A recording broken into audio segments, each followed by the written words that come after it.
Hey everybody, it is the Context Machine. Welcome to episode 627.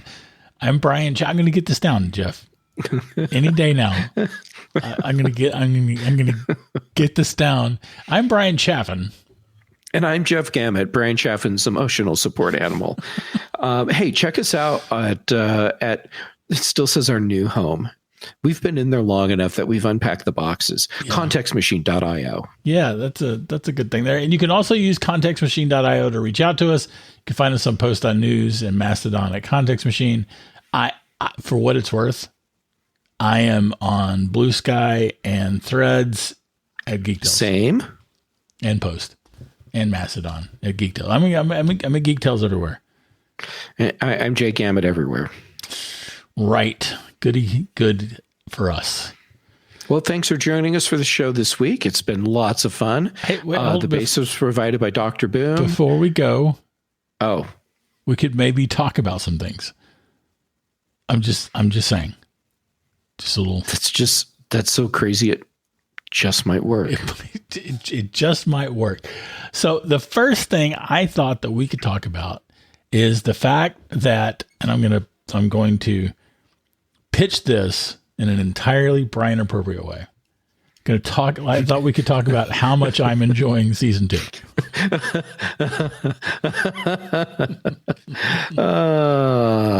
Yeah, that's awesome. Season 2, it's good. You didn't say season 2 of what? And I'm not going to say, so people just wonder. Foundation. I thought I did. The show Foundation on Apple TV. Haven't heard of it. Yes, you have. Kidding. I'm enjoying season 2 as well. I also enjoyed season 1. I didn't enjoy season 1 as much. I don't know. I'm kind of wondering if it's okay. We have often talked about how filmmakers and TV show makers should not screw with great books. Well, in my opinion. Okay. I'm with you. Yep. Great books should only be changed for film and TV if it truly improves the story, in my opinion. Right? We've talked a lot about that. We have talked about that. My take. Oh, go ahead. Go ahead. And unbeknownst by our listeners, you have had to listen to me talk about that even more than they have.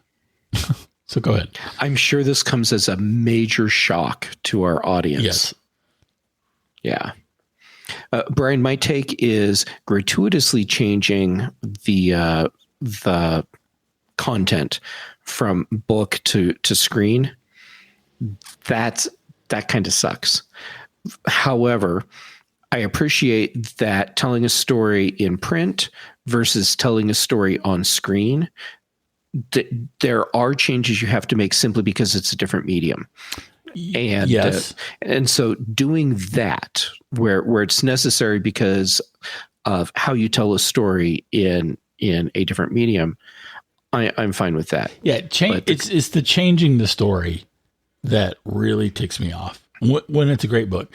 Again, my examples of that would be don't mess with the Lord of the Rings, don't mess with the Game of Thrones, for instance. Don't mess even with the Chronicles of Narnia. But at the same time, the Holcroft Covenant, a fine book by Robert Ludlum from the 70s, where the film version starred Michael Caine, and in the first 5 minutes, they wiped out the first half of the book and made his love interest and his sister into one character. Okay, now see, that's a problem. Well, but no, it's not a problem because it's the Holcroft Covenant. Who cares? Yeah, well, wait. I'm sorry. I misunderstood because I was thinking, you realize what I was thinking now, right? No. That they made his sister his love interest. And I realized that's not actually what happened. Right. They combined his sister into his love interest. Right. So two characters, now they're one character. He's not Leia kissing Luke in the no. And again, they wiped out half the book in the first 5 minutes. And that was okay to me because it's the Holcroft Covenant, and it was a fine book, but it's not a great book in my opinion. And everybody's opinion. So anyhow, that's how I feel about Philip K. Dick. Okay. Do tell.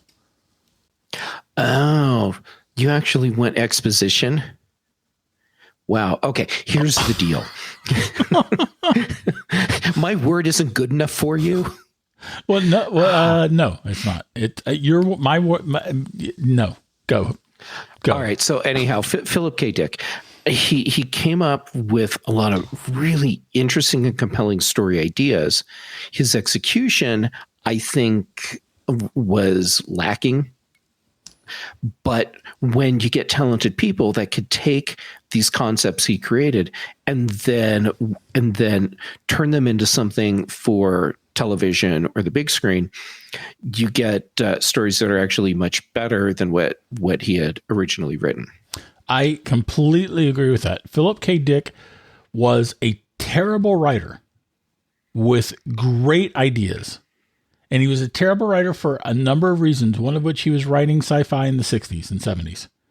Mm-hmm. And sci-fi in the 60s in particular tended to be awful writing. And just not good writing at all. His ideas for stories were amazing. And that's probably and possibly, and again, probably because he was schizophrenic. He was, I'm not just calling him schizophrenic. The man was schizophrenic.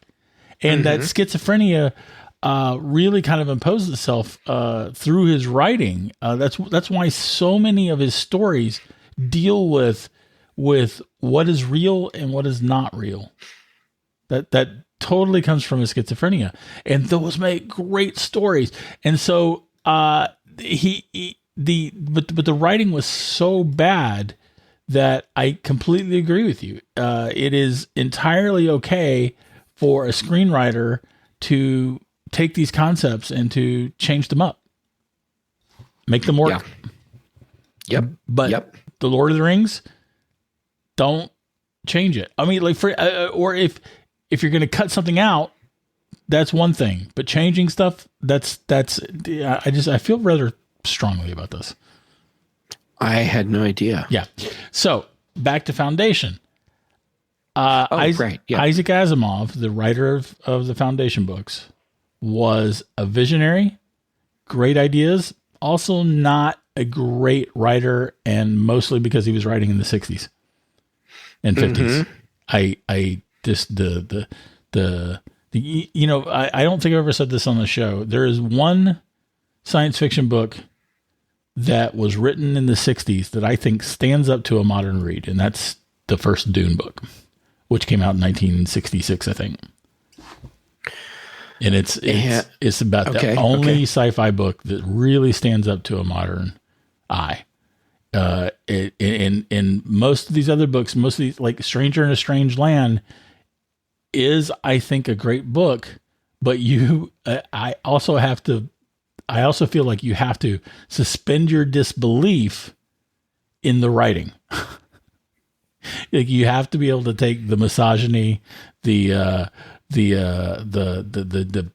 chauvinism and just the lack of finesse that is represented in writing today, which has had decades to become better.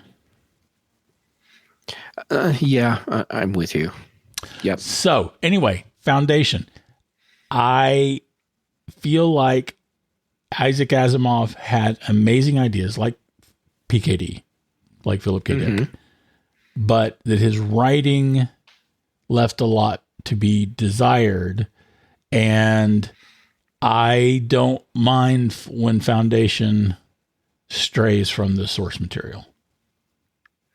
And I'd like to point out that I realize that I'm being freaking arbitrary as hell. I realize that, and I'm completely okay for anyone who wants to take me to task for that. I mean, they're wrong, But I don't mind anyone having a problem with me being arbitrary as hell. And I also acknowledge the fact that my definition of a great book may not be your definition of a great book, or, someone else's definition of a great book. Yeah. Well, when we're looking at content like this, entertainment content, of course, it's completely subjective. Yeah.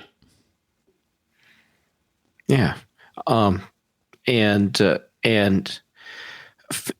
I read Foundation, I mean, it was way long ago. So for me to be able to really look at what they've done with season 1 and what they're doing with season 2 and pick out things where I'm like, wow, this is way different from what I remember. I'd have to go back and reread and actually I probably should, but, I like the way they're presenting the story on screen. And I appreciate that there are changes you're going to have to make if you're going to take a book that covers hundreds and hundreds of years and the way at least parts of the story are presented, it's almost like vignettes.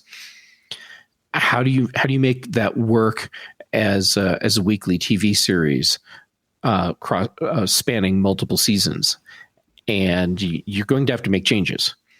And the changes they're making, at least based on what I remember, I'm totally fine with. I really enjoyed season 1, like I said, and I'm enjoying season 2 even more. Fair enough. So I didn't even mention the changes from the standpoint of complaining about the changes they were making. It's more like that was not the source of my complaint. That they'd made changes for it. I just felt like season 1 was a little disjointed and kind of I didn't really like the way they were presenting it. But I kind of watched it, honestly, out of like a sense of obligation to the books. I don't even understand the words you just said. Seriously? No. Oh, right. The sense of obligation. Right. Right. And I'm wondering, Jane Espenson, who is from the Buffy world. Mm-hmm. I'm wondering if she is a co-executive producer and a co-writer of several of these episodes. And actually, I don't know that she wrote them. I'm looking. Well, just say it with conviction, and that makes it true. IMDB is not going to Bryan, present this for me in a way that I need to get the information. But she is definitely. I have something you need to know about. Oh yeah, I'm totally derailing us for a second. Okay, but you're going to appreciate this. Yeah. There's an app on iOS called Call Sheet. Download the crap out of this. It is your replacement for IMDB, and it's superior in every way. Awesome. Call Sheet, all one word. I'll make sure there's a link in the show notes. Call Sheet, find cast and crew.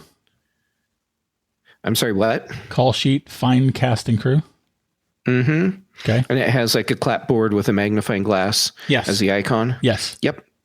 It's a relatively new app, and you can use it for free. And I think it limits how many searches you can do. And then there's like a couple other features you don't get. And then when you pay, it's like $10 a year. It unlocks the whole thing. So it's unlimited searches. It even has a feature that they were clearly thinking about me when they created it. You can tell it to not show spoilers. So if part of the description of what you're reading includes a spoiler, it won't show that to you. Huh. Okay. That seems fun. Yeah. So anyhow, Call Sheet. So anyway, she's definitely co-executive producer on season 2. I don't know if she was co-executive producer before that. It doesn't look like it. and she's written 4 episodes, all in season 2. Yeah, I'm thinking that the change is bringing Jane Espenson on. Because she comes from the Buffy world. She comes from Joss Whedon's universe. She was a trusted lieutenant of Joss Whedon. And yes, I know that Joss Whedon has some complaints about him. I'm not going to address those, but I will say that Joss Whedon is the greatest storyteller on TV to this day, in my not at all humble opinion. And Jane Espenson was a part of his talent pool, and he really kind of brought her up too. So I'm thinking that it's Jane Espenson's presence in season 2 that has really kind of brought the show together. So I hadn't looked into that, but what you're saying totally fits and makes sense. Right. Now, I wish that I had looked this up. Oh, she wrote and produced 2 episodes of Caprica. Do you remember Caprica? I really enjoyed Caprica. She wrote, and much to my surprise, she wrote and created an episode of Warehouse 13. She wrote and produced 2 episodes of Dollhouse. She wrote 10 episodes of Battlestar Galactica. Okay. And of course, she was on True Calling too.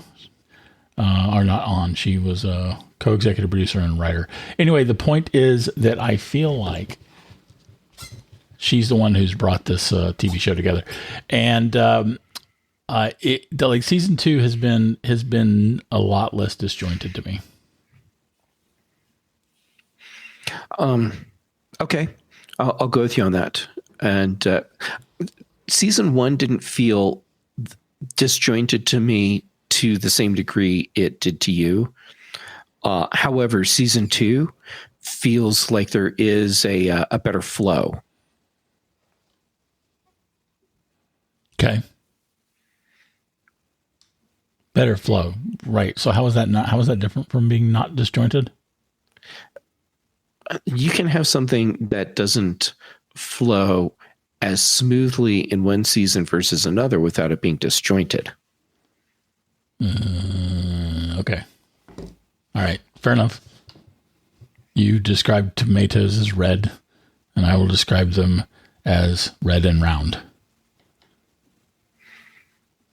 Why tomatoes? It was supposed to be a takeoff on the tomato.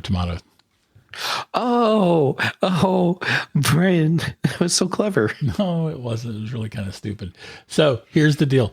One of the things I really liked about season 2 of Foundation is that I feel like the 3 actors that are playing the Emperor, Empire in terms of the show nomenclature, are doing a much better job. I mean, I don't know about it's them, but they feel much more grand, implacable, in public, in particular Day, the middle emperor, who is the current ruler, he moves very slowly and stately. And I love that. Yeah. Okay. Yes. And yeah, I'm liking how Empire is being presented better in season 2 as well. Yeah. Yeah. I'm with you. Yeah. So we'd love to know what you think about Foundation. You out there. Yeah. Both our listeners. Yeah, but I think we're down to 1 now after this episode. Bryan, stop scaring people off. All right. So according to my notes, we're going to do something kind of weird for our second topic. We're going to talk about you.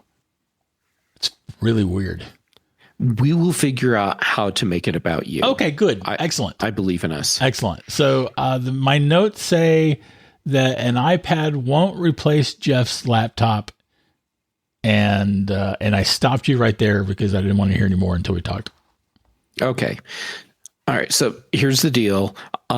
We've had discussions both on shows and just personally over the years where I've talked about how Apple is doing whatever thing with the next iPad or the next version of iPad OS, where they're getting me just so much closer to being able to use it as my primary computing device. Okay. But we never get there. And for years I kept saying, okay, look at everything they've done. This might be the year. And then it doesn't happen. Then Lucy yanks the ball. And Lucy yanks the ball. And and I've come to the realization, it took me a while, but I seriously was in denial because I wanted this to be a thing. But I've come to the realization that it's never going to happen. Apple will never let the iPad reach the point where for many of us, it can replace the more traditional computer that we've been using, whether that's an iMac or a Mac Mini or a MacBook Air, or MacBook Pro, whatever. It will never be a true replacement. And I believe that is a very intentional decision on Apple's part. And so that they will, in essence, keep the iPad hobbled so that it can't be that replacement. Okay, I have to quibble. I was going to yell out balderdash at one point, but your further elucidations made me shift to quibbling instead. Quibble away. First of all, I think that you're right. I think it is probably a very deliberate line that they're walking. Right? Mm-hmm. But I feel like you should add a clarification to what you're saying along the lines of people like you. Well, okay, that's fair. People like me. Because I think that there are plenty of people who would be just fine without it, with just an iPad. And many of those people wouldn't have bought a Mac otherwise. But for those of us that have an actual need for a Mac, we will never be able to make that full transition into an iPad. It's not going to happen. I mean, for instance, right now I've got 1, 2, 3, 4, 5, 6, 7, 8, 9, 10, 11, 12, 13, 14, 15, 16. I have 17 apps running, and that's just because I rebooted. And I need to flip back and forth between many of them all the time. Mm-hmm. And that is a thing that is very comfortable to do on a Mac and is next to annoying at the least to do on an iPad. And that's just one thing.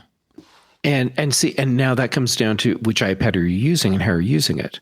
For me, having that many apps open on my iPad is no big deal because I'm using Command Tab to jump between them, just like I do on my Mac. Okay, but I've done that too. I don't think that it is.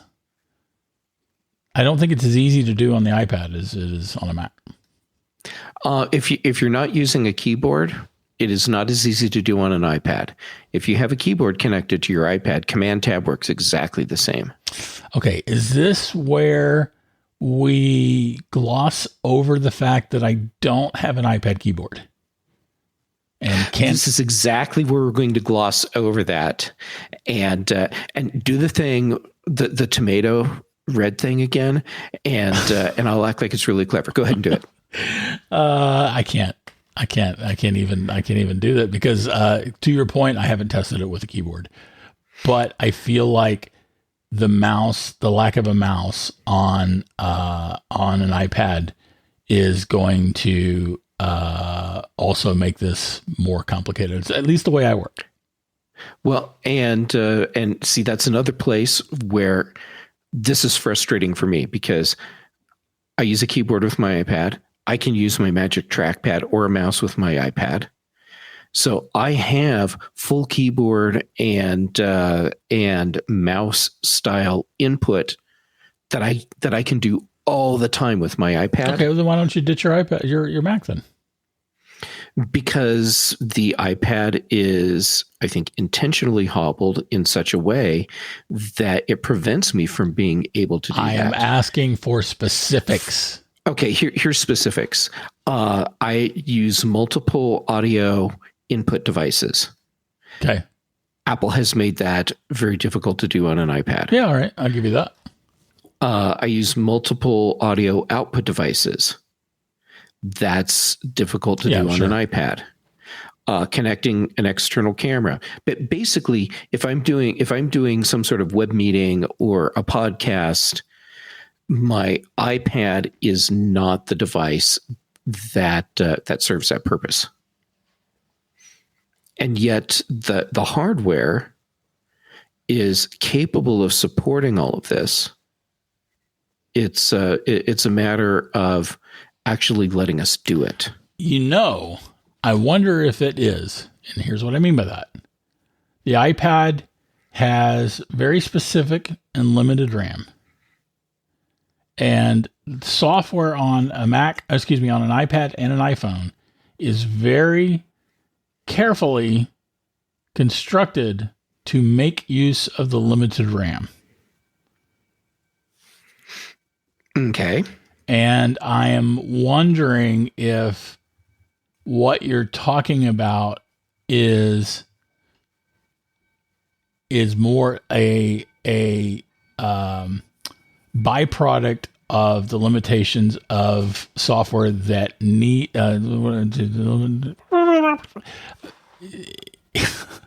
if this is more of a limitation based on the needs of making software have limited RAM usage. Yeah, maybe. But that said, look at the professional level applications that are available on an iPad today, and then look at the built-in memory that you have, that RAM, 8 gig and 16 gig.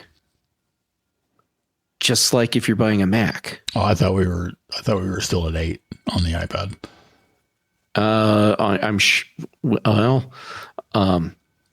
Hold on. Let's take a look. How much RAM iPad? I'm pretty sure it's 8 and 16. How much RAM does 6th generation iPad have? Well, 6th generation iPad versus iPad Pro would probably be different. 9th and 10th generation. Oh yeah, fair enough. Well, we're making sausage here. Here we go. How much RAM does each generation of iPad have? All right, here we go. 6th generation, 8 and 16. You're right.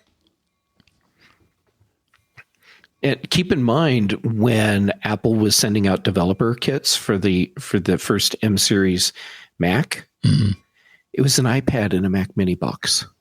So I'm kind of confused as to why you're saying this, because every time I push you for examples, you're making the case that you can use the iPad. I should be able to use the iPad. The problem is I can't.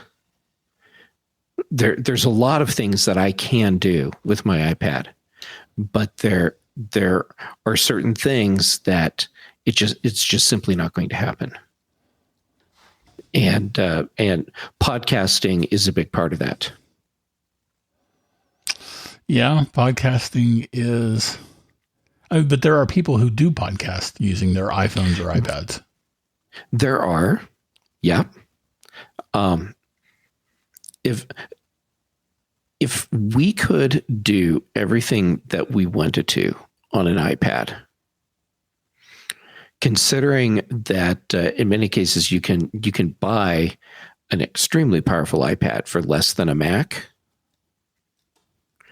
why do we not use iPads instead of Macs? We can plug an external display into an iPad. We can use an external keyboard and mouse with an iPad.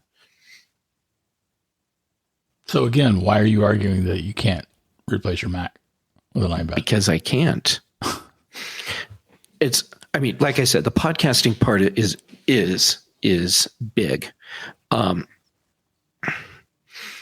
And using multiple external drives with an iPad is a very cumbersome process. Not so on a Mac.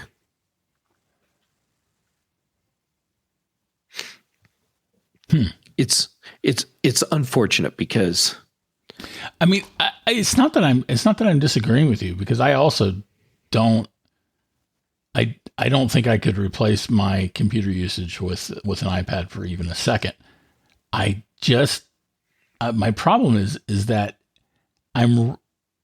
I feel like I'm running into a yes and response as opposed to no but.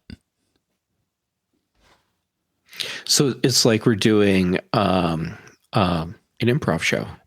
Yeah, kind of, except for your improv is saying that I can't eat baked potatoes, but here's all the things I can do with the baked potato.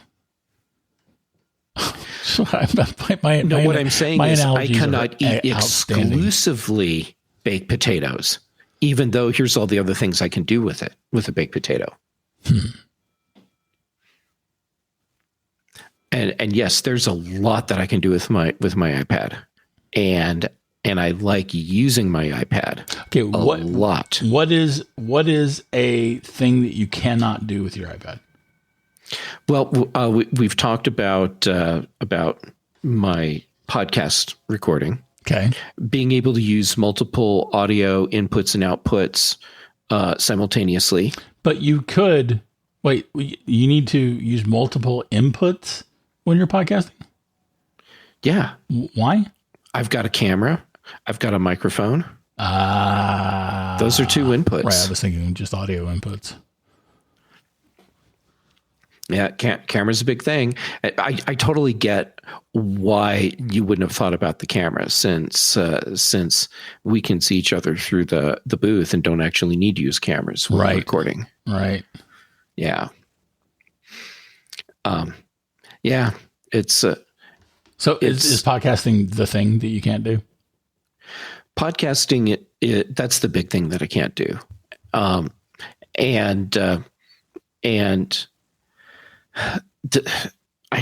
shudder to, or I hesitate to talk about multi-window interfaces. But I have to talk about it a little bit. Okay, so a problem which Apple could have addressed already, but is choosing not to address it in a way that is truly functional for a wide range of users, is dealing with multiple apps and multiple windows simultaneously. That's a very cumbersome process on an iPad. Okay, I agree with that. Whereas on a Mac, I can have a jillion windows and jump between everything, and it's a much easier process. I'm not saying that I think that Apple needs to just run Mac OS with a full multi-window environment on an iPad, but the way they allow us to interact with multiple apps and multiple windows doesn't feel like it's at a point where it should be for the maturity of the product. And I don't think that's going to change in a meaningful way excuse me, and then also dealing with multiple external storage devices. Yeah, that's a good one. That's a big problem for me. Like right now, I have 6 external drives connected to my Mac, and then of course there's a NAS sitting over there, and trying to use the external drives that I use all the time. Yeah, that makes sense. That would be a big problem. Okay. But there's no reason why it needs to be that way.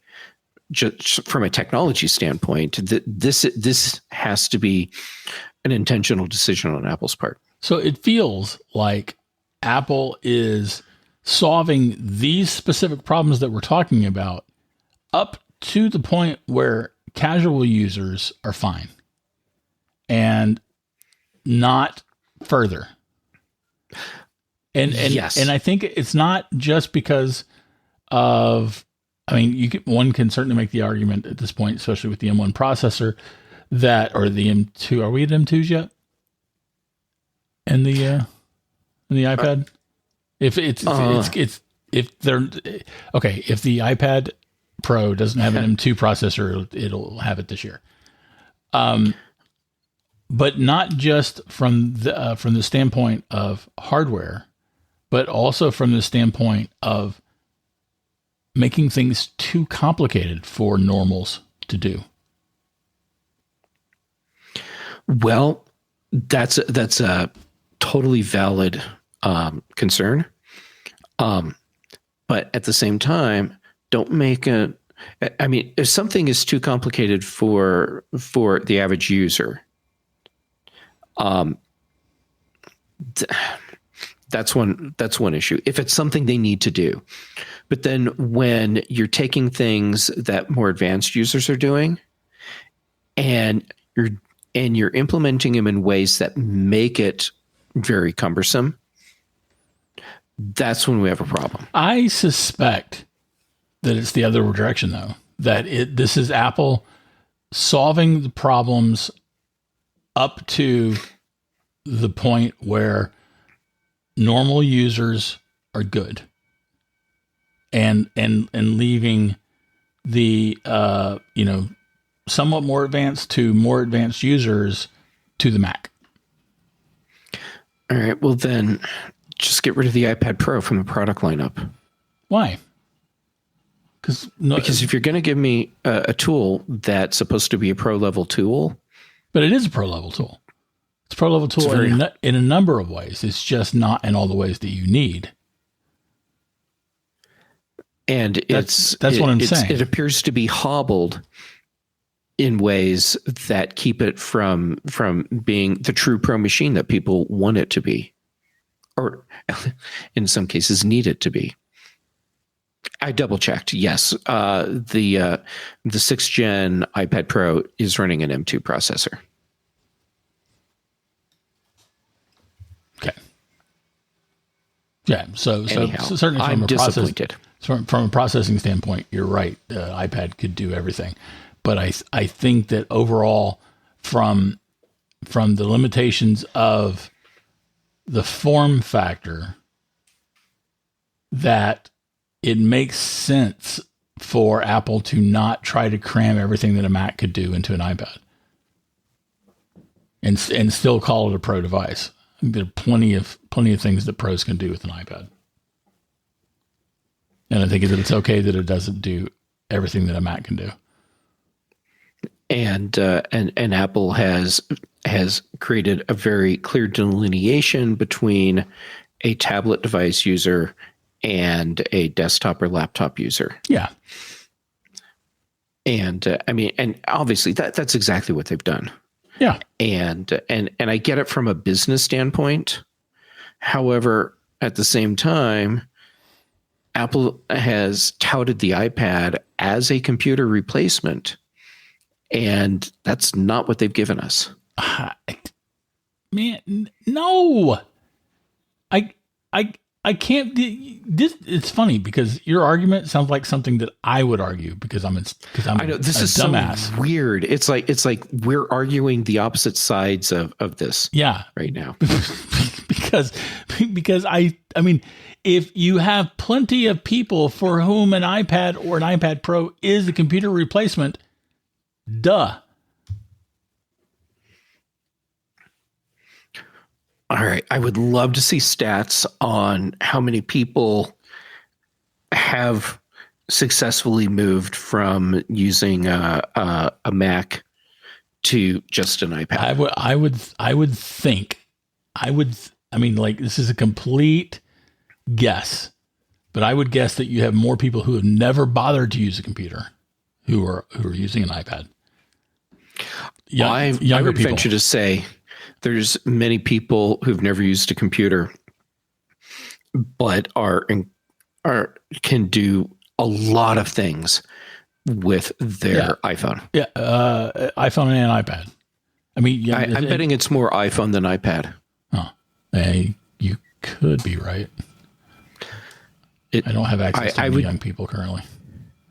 The number of people younger than us, which I know is a very small demographic.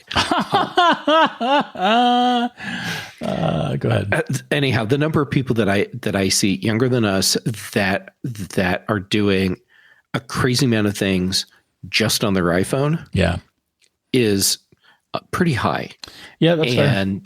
And I do know people that have just a smartphone. Yeah, that's kind of crazy to me, but yeah. And at the same time, I don't know that many people that have just an iPad.